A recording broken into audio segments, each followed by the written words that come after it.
to the stage Yahoo Finance's editor-in-chief Andy Serwer and Dan Roberts for a conversation with Brad Garlinghouse, CEO of Ripple.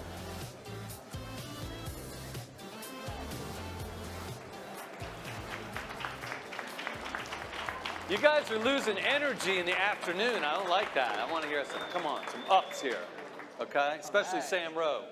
He's got all the energy in the world over there for the rest of the Yahoo Finance team. Let's have a hand to the Yahoo Finance team who's working really hard to put this all together. Thank you, guys. Thank you very much. Well, Take it away, Dan. Brad here today, who's the CEO of Ripple. This is a company that has surely been a lot in the news recently.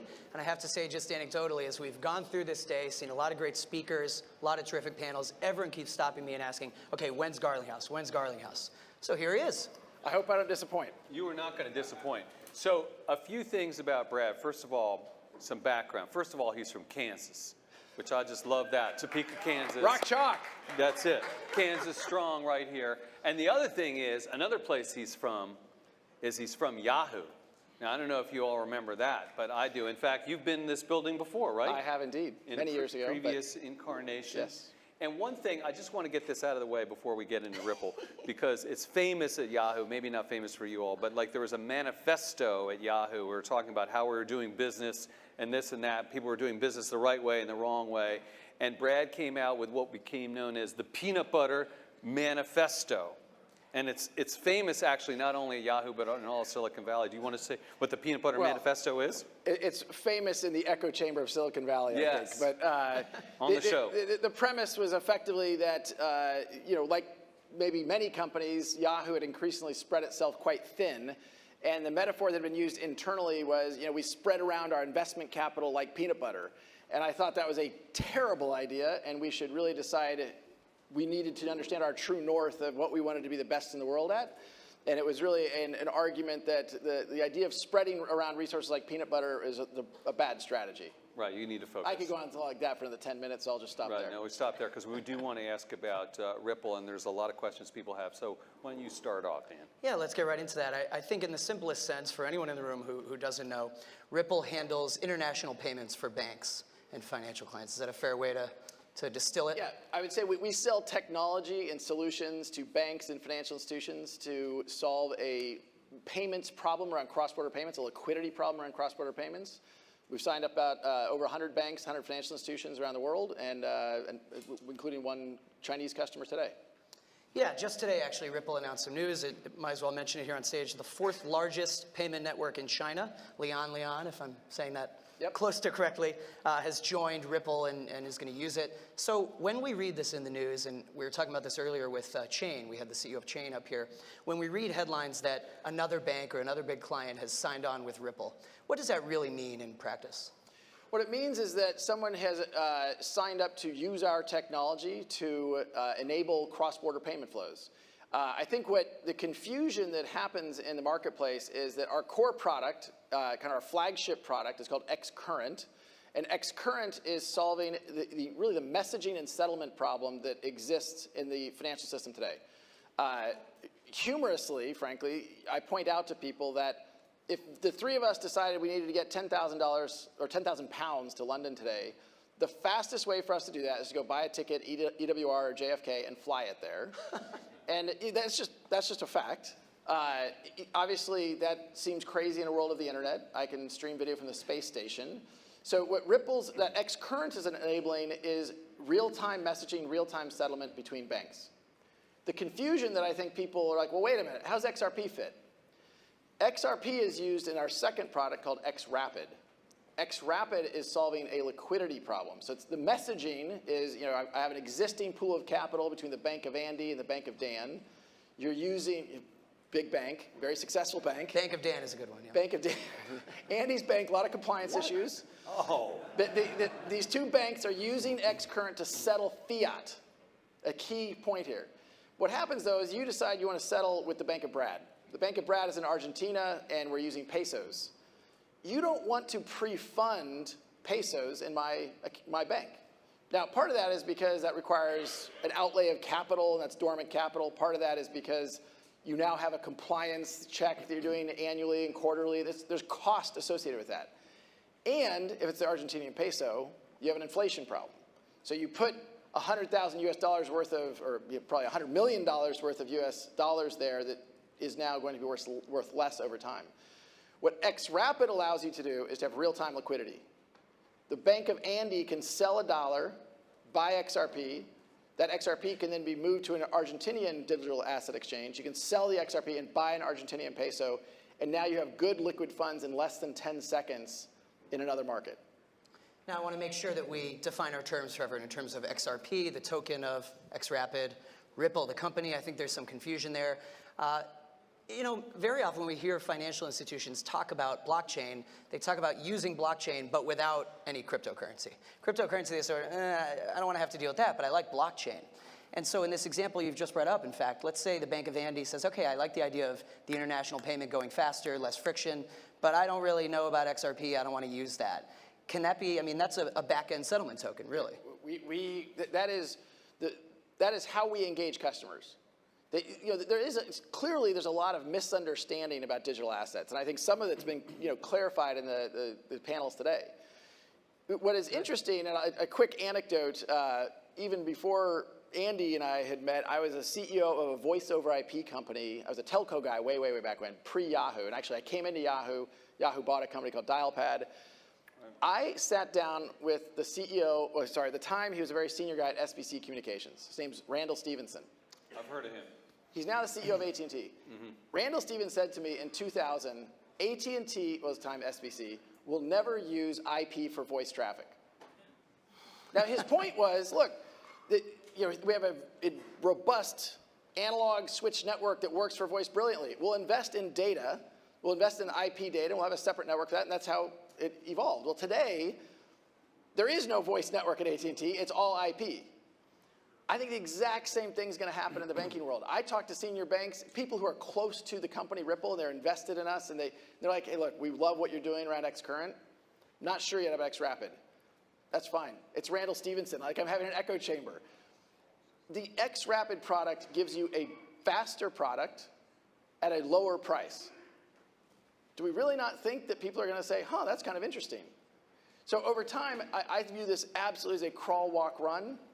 We're now working with over 100 banks around XCurrent. We've announced 4 customers using XRapid.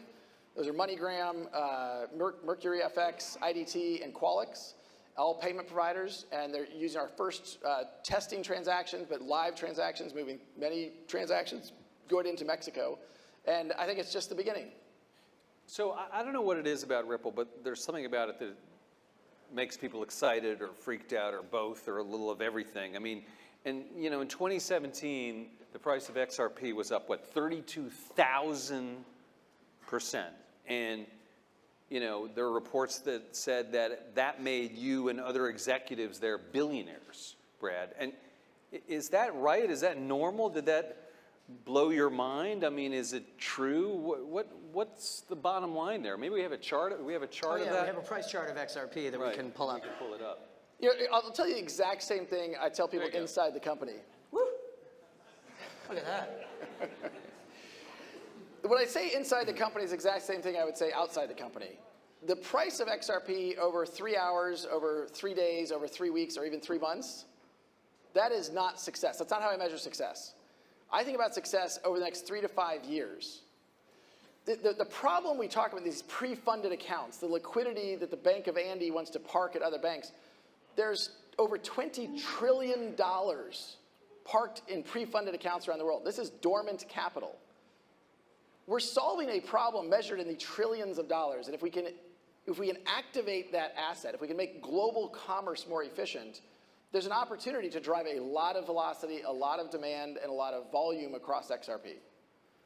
We are just at the starting line. I also said, look, I think we've taken the first few steps of a marathon, but what I can also say is we've crossed the starting line of that marathon, and really no other companies in this space have. I think a lot of what you see happening in the space, there's science experiments, there's tests. We have production customers moving real money, both with XRapid, with XRP, as well as with our kind of fiat to fiat. There was an interesting graphic that I saw on Twitter recently. I think Ripple tweeted it out. And it basically showed the Bitcoin blockchain, which at times, due to transaction volume, has sort of slowed or become weighed down. It showed Litecoin, which forked from the Bitcoin blockchain and is supposed to be a little faster. And then it showed one of Ripple's products. It must have been XRapid. And it was a moving GIF, pretty convincing GIF. And it was, whoo, it was just flying. Is there a way in which there's sort of a level of education required where you have to first explain, here's blockchain and here's traditional, here's cryptocurrency, here's Bitcoin, here's how that works as a payment network, as a payment platform. Now come along these other innovations, and now here is why XRapid is faster. And do you often get told, I mean, well, how can we prove that? Yeah. Look, there is a lot of misinformation, there's a lot of FUD, there's a lot of passion around all digital assets. That's true of XRP, that's true of Bitcoin for sure. I actually am long Bitcoin, personally. So I am not a believer that Bitcoin dies some terrible death. I don't think it's going to solve a payments problem.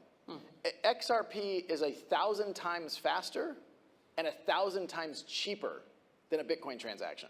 Now, how do you know that? I mean, how can you? I mean, those are charts. I mean, he's referencing some of this data. Earlier today. Well, actually, I don't know what was presented earlier today, but the CoinDesk published report of transaction times. Report, yeah. Yeah, state of the blockchain report. Thank you. That shows you here's the average Bitcoin blockchain transaction time in Q4, average cost. Yeah, the fee is very high. The fee. I mean, I make the joke that are you going to use a Bitcoin or a fraction of Bitcoin to buy a cup of coffee? Well, it's going to take hours to complete the transaction. Your coffee's going to get cold. Let's keep it on XRP for a second. Let's keep it on XRP. We've been pushing a lot of people today on this topic. This certainly didn't only happen with XRP, but the idea that at the end of 2017, especially in December, we saw a frenzy of investment in cryptocurrencies, often from people who didn't necessarily do any real homework on these cryptocurrencies.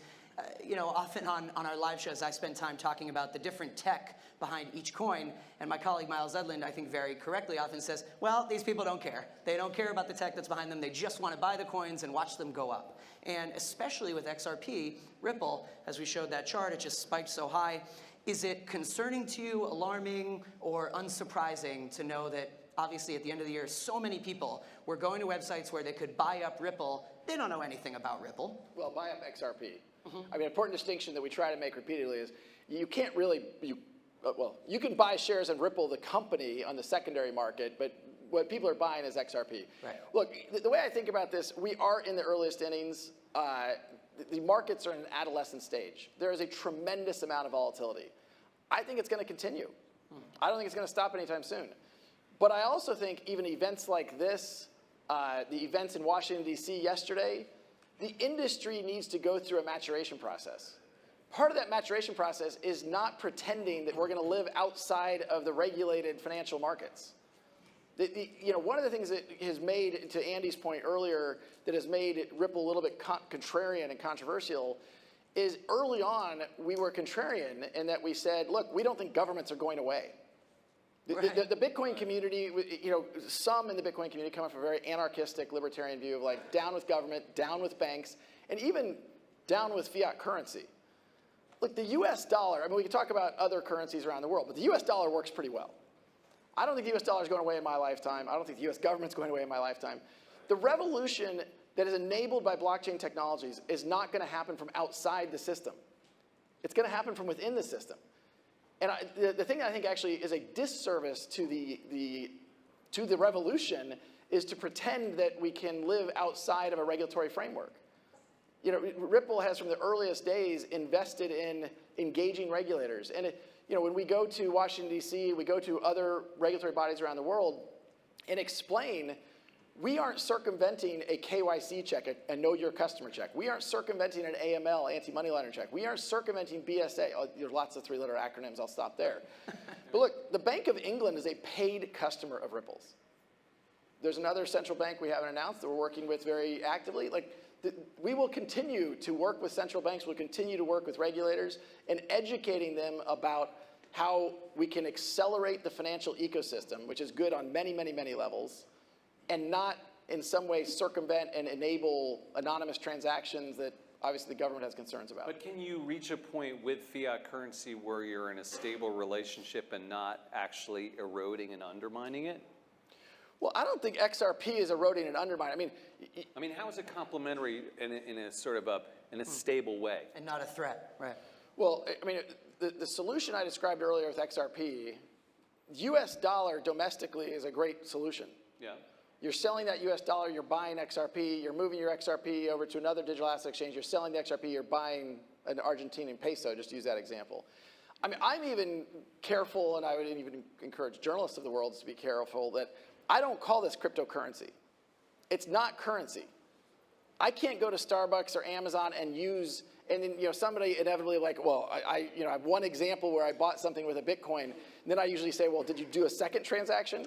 Like, it's not actually a currency. These are digital assets. If the asset solves a real problem for a real customer, then there will be value in the asset. If the asset is, and frankly, I think many of the explosion of tokens don't have a real purpose. I was early last summer, I was very active in saying, look, I think these ICOs are a very bad thing for the industry. There are exceptions that I would say, okay, that ICO, there's a real utility to that token, there's a real purpose. But look, a lot of these things I look at and I'm like, this is not going to end well. And then I think the comparisons people make to the dot-com bubble, I moved to Silicon Valley in 1997, I lived through that. There are some fair comparisons. But you also have to remember that Amazon was born in that era. You also have to remember that Google was born in that era. There are companies that are going to grow out of this crazy evolution, this crazy revolution, that are going to be very valuable. But there's also going to be some carnage along the way. Right, absolutely. When we talk about banks' interest in blockchain, and we hit this a little bit with the guys from Chain and Blockchain, for a while, and maybe it's finally changing as people become more educated and they do more research. But for a while, there was a very popular narrative of, we want blockchain without Bitcoin, without crypto. You guys, in a way, sit in the middle because you are a form of blockchain tech working with banks, but you do have a token. And by the way, on a side note, I agree about cryptocurrency. I say no one's using it to buy things. Call it digital assets, call it digital tokens. But in a way, you are sort of squarely in the middle of this where it is blockchain with an asset, but it's not an asset that the people using our technology really need to know about. I mean, it's the argument that it works behind the scenes. Yeah. It works behind the scenes, or you can use Ripple's technology to better coordinate your existing pools of liquidity. Eventually, I'm working with the Bank of Andy, and he's like, hey, this is great, this is working great, I love what I'm doing, but I want to be able to settle into the Philippine peso. And I say, well, do you have a correspondent banking relationship in the Philippines? And you say, well, no, I don't. And so your option is to spend months negotiating, literally 6 to 9 months is the average time to establish a new bilateral relationship. There's something called a nostro-vostro relationship. Andy parks dollars there, or parks pesos there, and the bank parks dollars in your account, I'm saying your dollars. There's a better way to do this. And I think as banks increasingly understand, we're not changing the regulatory dynamics, we're not changing this, and they see it's faster and it's cheaper, I'm optimistic. You talked about Argentina and the Philippines sort of metaphorically. One place, my understanding, is where you are active, though, is Japan. Yes. And why is that? And what does the Japanese market hold that's distinctive that gives you an advantage there? Yeah, Ripple, big in Japan. Yeah, and Kansas. I don't know about Kansas yet, but Well. So Japan is a unique market. So we entered into a joint venture with a large financial services player over there called SBI, and there's an entity called SBI Ripple Asia, and they serve the Japanese market. When we approach banks in Asia, we approach them to solve a cross-border problem that we've discussed here. What's super interesting is that the local rails in Japan are not very efficient. So the reason why we don't really talk about domestic settlement for using Ripple's technology is like, look, we can complain about ACH, and there's problems with ACH. It's pretty good. I mean, Ripple could do it better, but let's leave that aside. It'd be a hard sales pitch to walk into the Bank of Andy and say, rip out your ACH rail and use Ripple. He'd kind of be like, look, that's not a big problem. That's not a big friction point. But if I go in and say to him, hey, your cross-border transactions, you're like, oh, that's a high friction point. My customers are frustrated that there's no transparency in the transaction. There's a lot of reasons to adopt Ripple. What happened, which we didn't really expect in Japan, is because the Japanese local rail isn't particularly efficient, we had all these banks talking to us about cross-border. They're like, well, wait a minute, can't we use this domestically? Right. Yeah, you can use it domestically. Within Japan. Correct. And so we have, I think now, 63 banks that have signed up in Japan. It covers 40% of all accounts in Japan. They're in the process of going live within Japan. What percentage of your business right now are these Japanese banks? Or at least the relationships in Japan? Well, in terms of the number of banks, it's over 50% of it. I mean, we publicly announced we work with over 100 financial institutions around the world. I mean, I think said, I think it's 63 in Japan. So, it's a big percentage. Wow. Lots of ways to measure business, revenue, volume, all these kinds of things. So, depends how you, like everything, depends how you cut the data. So why is it like that there? And are there other countries that have that sort of same problem / opportunity? Yes, back to the Peanut Butter Manifesto, life is about focus. Ripple is focused on a cross-border settlement problem, cross-border liquidity. The reason why our first corridor is into the Mexican peso is because the local rails in Mexico are extremely efficient. There's a local rail, very efficient, more efficient than ACH. The local rail in Mexico is called SPE. You can get from one regulated financial institution to another regulated financial institution inside Mexico in under an hour. So that means if I light up one regulated financial institution in Mexico, I can enable payments into any account in Mexico within an hour. It's pretty cool. Okay, so within it needs to be efficient, but the external part's got to be inefficient. Correct. I mean, cross-border, right. Like the lowest common denominator for cross-border transactions is enabled through SWIFT. It's enabled through this correspondent banking network. Yeah. And there are a very small number of banks who dominate that, and they extract billions of dollars of profit from the rest of the banks. They sit on the top. When you ask why is Jamie Dimon, saying things about, Jamie Dimon, well, actually, Citi is kind of number one, HSBC is probably number two, but JPM is way up there at the top, and they're making a lot of money from other banks. When we go talk to banks, 99.9% of banks, they're like, we want Ripple to be successful. Because I'm sick of paying these guys, and they're taking a lot of money from me that I then have to take from my customer, and why do I want to feed Citi to be more competitive with me in this local market? Or at the very least, they've heard that blockchain is hot and they need to be doing something in blockchain. There's some truth to that too. I want to make sure we hit this. You were talking earlier about the FUD and some misunderstandings about XRP, and I appreciate that we're sort of addressing that. One question I want to raise and just see if there's an updated take on. You got into it on Twitter with a reporter. We were talking about whether the banks that have been announced as being partners of Ripple are really using Ripple. And there was just kind of an interesting exchange. You kind of jumped on there on Twitter. That got a lot of attention. Any thinking there? Or? Look, I'm going to choose my words a little bit carefully. I think particularly in today's political climate, real facts are really important. And when I believe people are are manipulating at the margin information, I think that it's just bad for journalism. Do you think that in general, the cryptocurrency space has had, a lot of problems in the media? I mean, I think I know the answer, but there's just so much misinformation out there. And, you have a website like CoinDesk, which we're partnering with today. They are a trade publication. They cover a lot of this stuff sort of expertly. We cover a lot of crypto, but then I noticed in the explosion of December, you've now got a lot of websites that some editor is telling people, hey, cover Bitcoin, and it's tough to get everything right. Look, this is an adolescent stage of this industry. It's incredibly important to me for the success of Ripple, but for the whole ecosystem, for the whole industry to mature. And I think that applies to the media coverage. It's really frustrating when you go out and you read people who haven't really scratched the surface to understand the facts. And look, I don't view other blockchain companies as competitors because a lot of them are going after completely different use cases. We, like the early days of the internet, Yahoo was not competing with Amazon. They were totally different things. The internet needed to grow up. Right. Well, yeah. Right. Fast forward to 20 years later. But my point is, I want all boats to rise. I think an important element of the maturation of this industry is also the maturation of the coverage of, all aspects. Are you concerned, Brad, about, sort of taking a step back on government cracking down on and regulating more crypto in all sorts of ways? India, South Korea, even Japan, credit card companies, Facebook. Yeah. Is that all gonna, is that the sign of a maturing business or the sign of a backlash? I think it's a maturing business. Again, I'll go back to, I do think for me this feels a lot like 1996, 97 and the birth of the internet.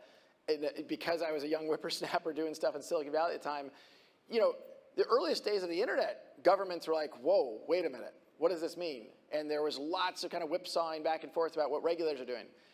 I actually think most of what you see happening is regulators behaving as they should. They're trying to make sure that, hey, we have regulations around know your customer.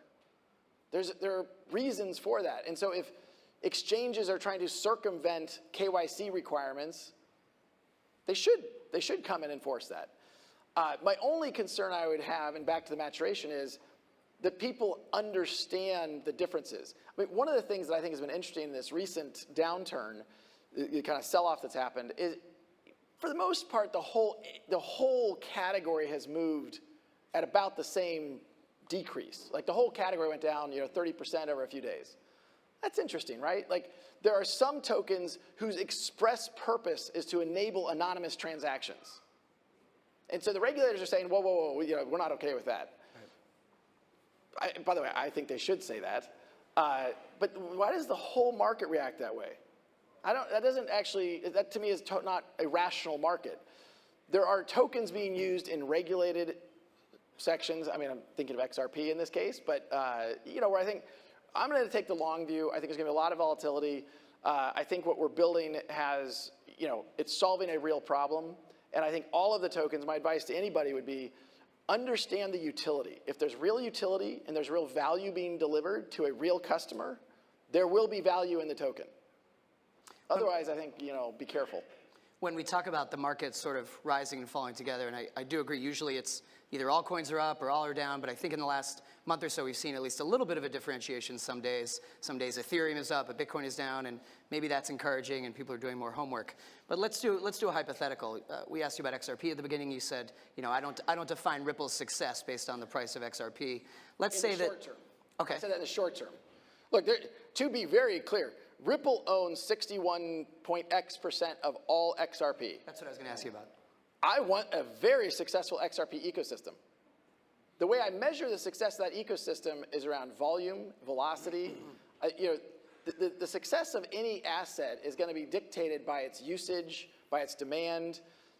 My point was simply, I think my point earlier was, I don't think about this, and I try not to check the price of XRP, multiple times a day. Sure, I probably check it once a day, but look, it's going to go up, it's going to go down. What I care about is if we are delivering for our customers, there's going to be increasing opportunities to use things like XRapid to solve a multi-trillion-dollar liquidity problem.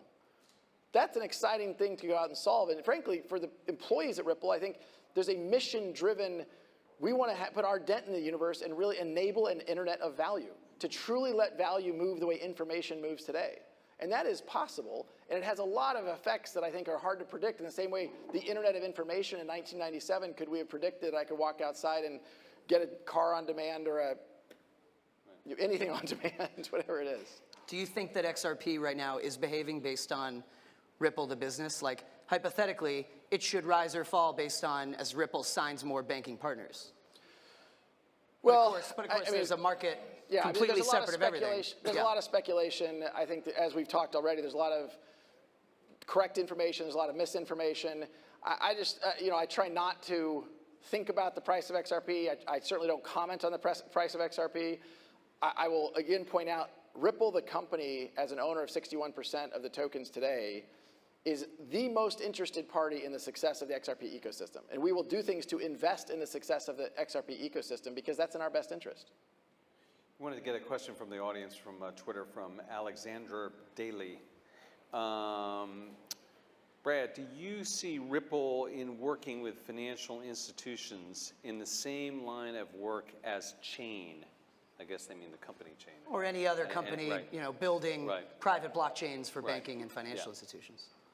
Well, look, I have a lot of respect for Adam, who I know was up here earlier. Yeah. My impression is that Chain has shifted their focus to a product they called Sequence, which is, I think, more of a kind of a, I don't think about them as a competitor in what we are doing. I know they did a pilot with NASDAQ. They did some stuff with Visa.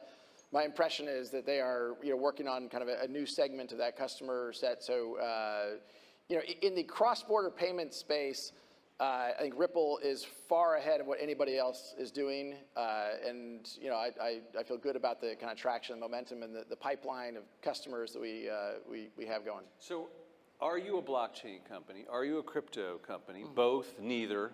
Well, What are you? The first is we're What a are you? payments company. Yeah. Okay. So you're I not. mean, I'll go back. People are make fun of me. I'm gonna keep going back to 1997. I feel old. Yeah, that's right. We used to talk about these companies. They're internet companies. Is Yahoo an internet company? No, Yahoo's a media company. Well, I think Right. the Peanut Butter Manifesto debated that. But the point is, I think of Ripple as a payments company that uses blockchain and digital assets to solve a problem for payments. One of the challenges, I think, there's a lot of companies and platforms out there that I think have a peanut butter problem. They're trying to be all things to all people. If you have 100 different use cases you're pursuing, you have 0. Because you cannot understand 100 different customers and 100 different needs of the buyer, and you need to focus and understand, hey, we're going to solve for this vertical, and we're going to use blockchain technologies to do that. So I'm a payments company that uses blockchain and uses digital assets to solve a payments and liquidity problem. All right. Let's let him have the last word That's with what that. it is. And I know a lot of people wanted to hear what you had to say today, Brad. So thank you very much for coming here, Brad Garlinghouse, CEO of Ripple. Please join me in thanking him. Thanks, guys. Great stuff.